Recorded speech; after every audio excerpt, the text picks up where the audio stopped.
Di Jepang, mereka menyebutnya Danchizoku, generasi yang tinggal di apartemen tua, warisan orang tua, karena tidak mampu beli sendiri. Di Amerika, ada istilah forever renters, orang yang secara matematis tidak akan pernah bisa beli rumah selama hidupnya. Di Indonesia, kita belum punya istilahnya, tapi fenomenanya sudah ada.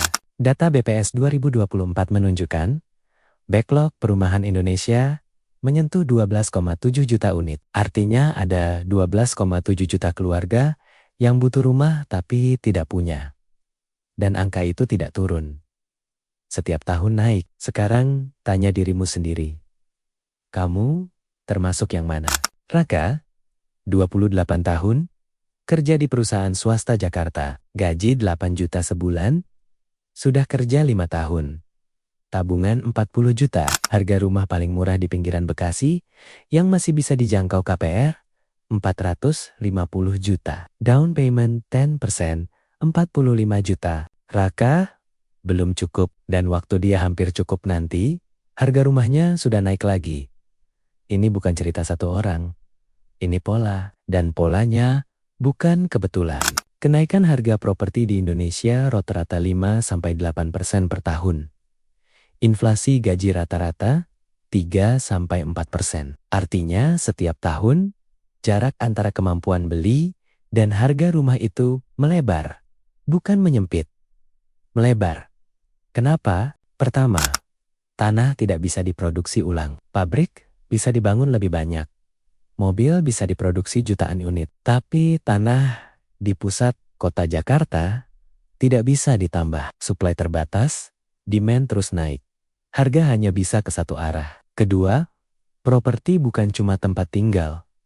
Properti adalah aset investasi. Dan ketika orang kaya menaruh uang di properti bukan untuk ditinggali, tapi untuk disimpan nilainya, mereka tidak peduli harga naik. Justru itu yang mereka inginkan. Ketiga, kebijakan kredit. KPR dengan tenor 30 tahun terdengar seperti solusi.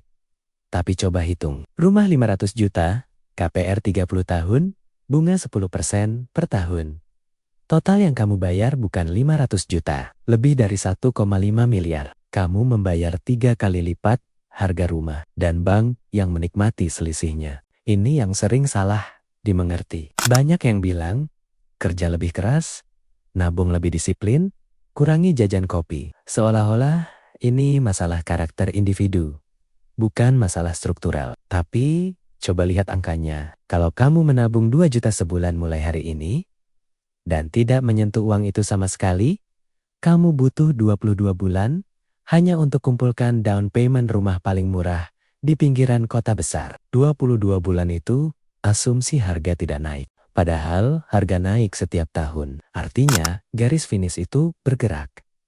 Kamu berlari, tapi garisnya lari lebih cepat. Dan ini bukan kelemahan individu. Ini desain sistem. Sekarang pertanyaan yang lebih penting. Kalau sistem ini menyulitkan generasi muda untuk punya rumah, siapa yang justru diuntungkan? 1. Developer properti besar. Mereka membangun, menjual, dan keuntungan mereka tumbuh seiring kenaikan harga. Semakin susah orang beli cash, semakin banyak yang ambil KPR, semakin besar pasar mereka. 2. Bank. KPR adalah produk keuangan paling menguntungkan untuk bank. Tenor panjang, bunga besar, jaminan nyata berbentuk aset fisik. Bank tidak rugi kalau kamu gagal bayar. Mereka ambil rumahnya. 3. Pemilik properti existing. Orang yang sudah punya rumah 10 tahun lalu, asetnya naik tanpa mereka lakukan apa-apa. Diam saja.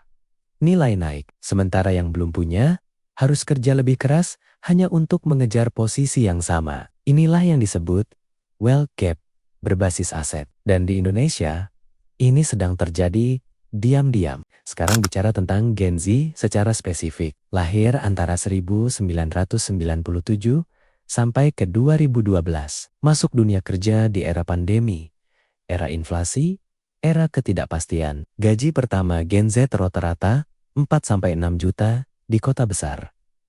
Biaya hidup di Jakarta minimum 4 juta untuk yang hidup sangat hemat.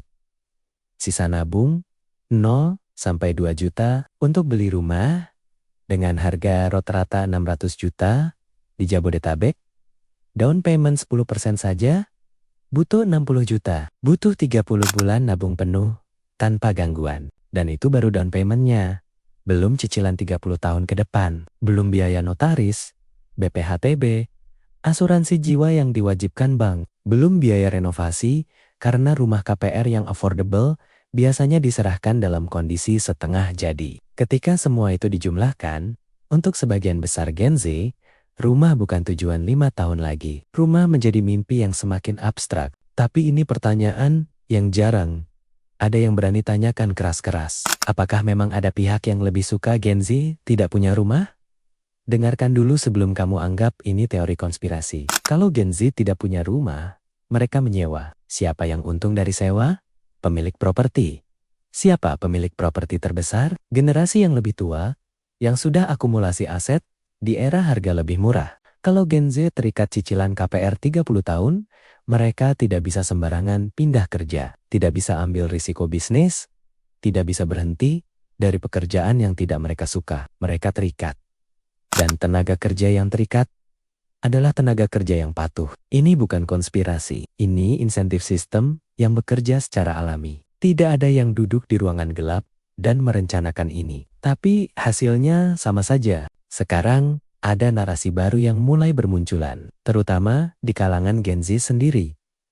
Ngapain beli rumah? Sewa lebih fleksibel. Investasi di saham atau kripto lebih menguntungkan dari properti. Nomaden digital, kerja dari mana saja, tidak perlu aset fisik. Dan ada benarnya. Kalau kamu menaruh uang down payment di instrumen investasi yang tumbuh 12% per tahun, secara matematis bisa mengalahkan apresiasi properti. Kalau kamu hidup di kota berbeda setiap tahun karena pekerjaan remote, sewa memang lebih masuk akal. Tapi ada yang sering dilupakan dari narasi ini. Sewa tidak membangun ekuitas. Setiap rupiah yang kamu bayar untuk sewa, pergi. Tidak kembali. Tidak jadi aset. Tidak jadi warisan untuk anak. Sementara setiap cicilan KPR, sebagian kecilnya memang kecil di tahun-tahun awal. Tapi membangun kepemilikan. Dan ada satu hal yang tidak bisa dibeli dengan portofolio saham terbaik sekalipun. Rasa aman bahwa tidak ada yang bisa mengusirmu dari rumahmu sendiri. Tapi ini bukan video untuk membuat kamu menyerah. Ini video untuk membuat kamu melihat dengan lebih jelas. Karena orang yang melihat jelas bisa membuat keputusan yang lebih baik. Ada orang-orang yang tetap bisa beli rumah di era ini. Mereka tidak lebih beruntung. Mereka hanya bermain dengan aturan berbeda. 1. Mereka tidak menunggu siap. Mereka masuk dengan modal minimal yang ada. Unit paling kecil yang tersedia. Di lokasi yang belum populer, tapi ada potensi. Beli bukan karena sempurna. Beli karena momentum. 2. Mereka memahami bahwa rumah pertama bukan rumah impian. Rumah pertama adalah kendaraan. Masuk dulu ke pasar, bangun ekuitas, jual atau refinance, naik ke yang lebih baik. 3. Mereka menggunakan leverage dengan sadar.